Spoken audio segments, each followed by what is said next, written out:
Welcome to the Picture This Photography podcast, where we talk about all things photography. And if you'd like to listen, you can find us on your favorite podcasting app or just join us right here on YouTube every Wednesday. Today, we're talking about 5 things better than a new camera. There's so much camera hype out right now. Right, because Photokina is coming up and everybody's just like, new camera. What am I going to do without this new camera? I need thousands of dollars. Like, just stop. It's fine. Chill, it's okay. Your camera's fine. If you don't have the money, you don't need a new camera, okay? We have 5 things that are going to be better than a new camera for you, and some of them are really shocking. Some of them I think are a little predictable.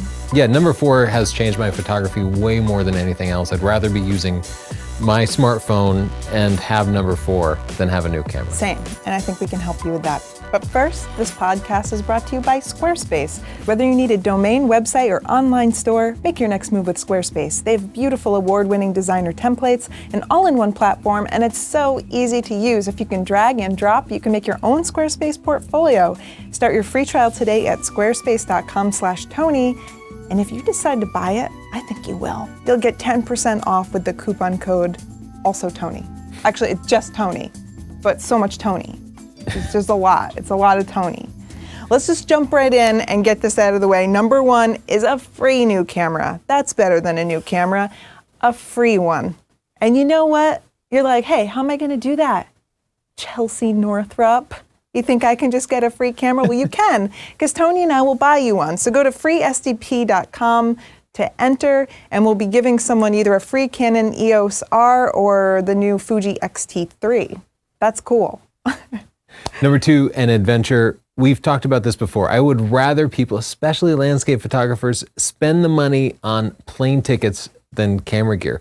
Plane tickets and a cell phone get you way better pictures than a fancy new camera in your backyard.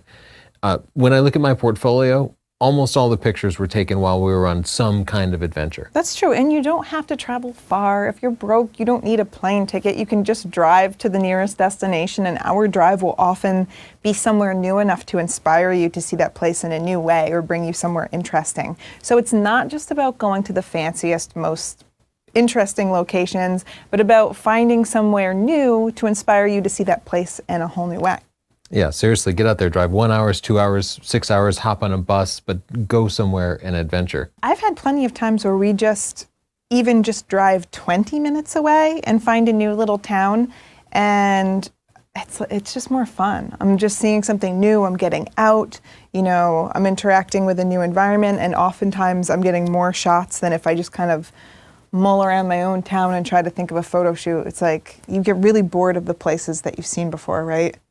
Yeah, but the more adventure you can do, the better, I think. When we went to Machu Picchu, our pictures turned out incredible. And not only that, but we enriched ourselves as people. Like, we learned about the culture and the language, but it came through in our photos. And those photos are still photos that we look at all the time. They represent my bigger body of work. Yeah, but what's funny is we've been to visit people that live in amazing places, and they even acclimate to those amazing places, like places people would travel halfway across the world to see.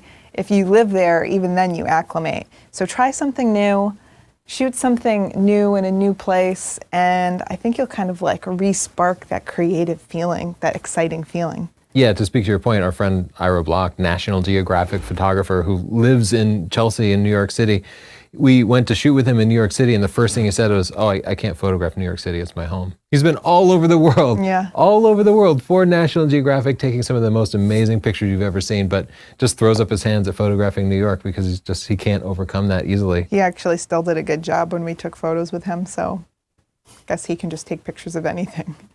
Number 3 is practice and experience, which sounds very, very obvious, except so many people struggle to make up something to take a photo of. So that's kind of a part of the one, making an adventure for yourself, but it's also about having the discipline to take photos even when they're not going to be your favorite photo to share. So you might do a photo shoot and you have to accept that it's probably not going to be your best, and that each opportunity to take a picture is a step towards a better photo. So try to practice as often as possible and make a schedule for yourself. We have Photo Fridays. It gets really overwhelming here. We're constantly making new content for YouTube. We're always reviewing new cameras. Then we have, everyday life stuff that all of you experience. We got to get our kid home from school and make her lunch, and life can just get so overwhelming. You feel like there's no time for your photography. Make time. Make a day or 3 days or 5 days. The more time, the better. But even if it's only just an hour a week, at least you'll be knowing that you're making the time to fit it in and get that practice. A great resource for this is Stunning Digital Photography. At the end of every chapter, we have a bunch of projects that you can do. So if you're running out of inspiration, jump into that.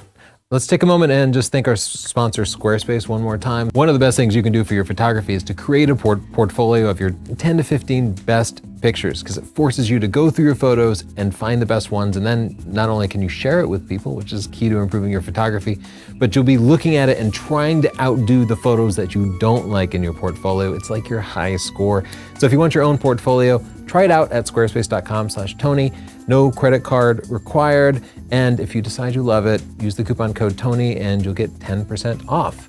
Thanks you for actually sponsoring made Squarespace. 2 Squarespace portfolios.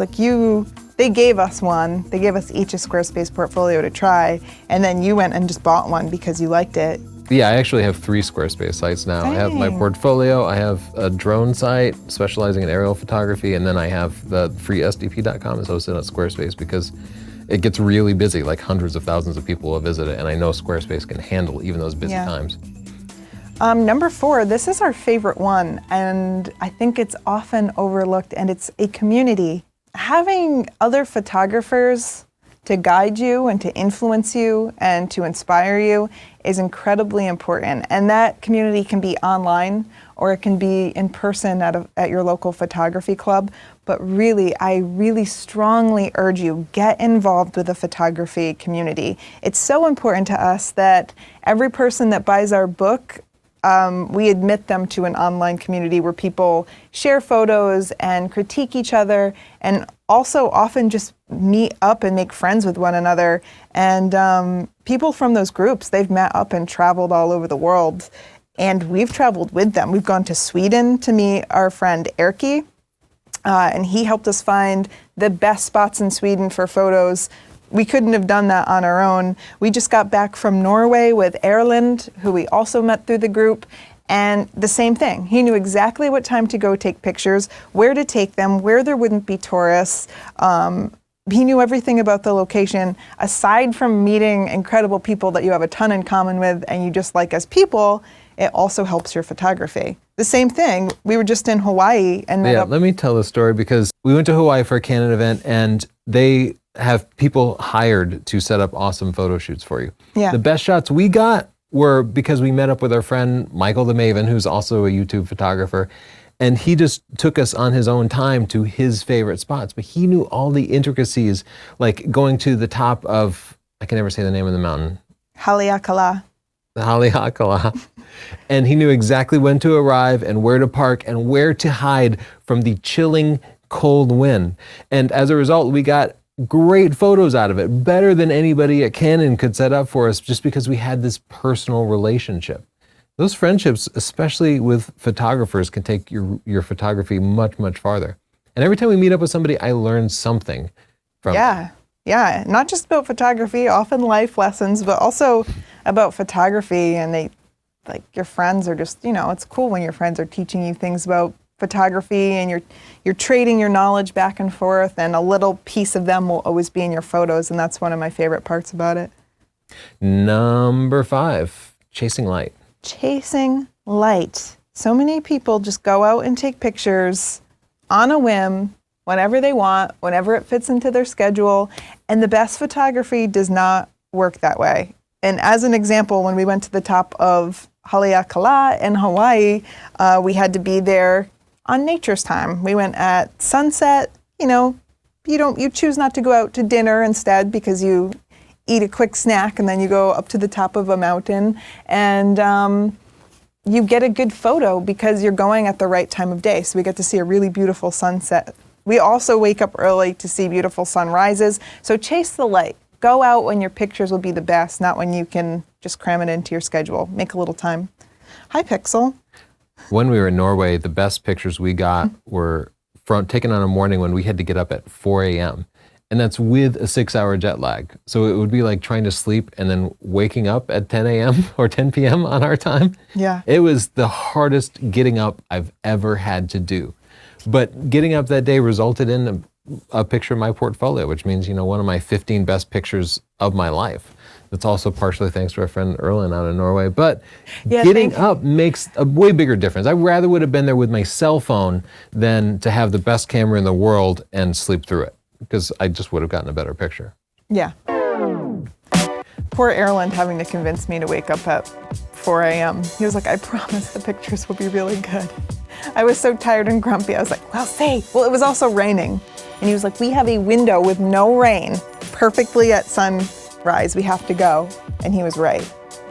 The moral of the story is chill out on the gear. Stop stressing that not having the best gear is holding your pictures back, because there are so many other things that are probably holding your picture back, like not getting yourself up at 4 a.m. to go see the sunrise and not traveling around. Your photography will benefit more by putting your energy into those things, just in our opinion. Yeah, use your community, go chasing shots other people are not getting because they're sleeping, and find other ways to improve your photography other than just buying gear. When you do get some awesome pictures and you want to show them off, you can go to squarespace.com/Tony. You'll get a 14-day free trial to make a beautiful portfolio or just about any other type of website. Then, if you decide you love it, use the coupon code Tony and you can get 10% off the monthly fee. Thank you for sponsoring us, Squarespace. If you want to see more photography-based podcasts like these, subscribe to our podcast anywhere you listen to your podcast, or subscribe down below on our YouTube channel. Thanks. See you next week.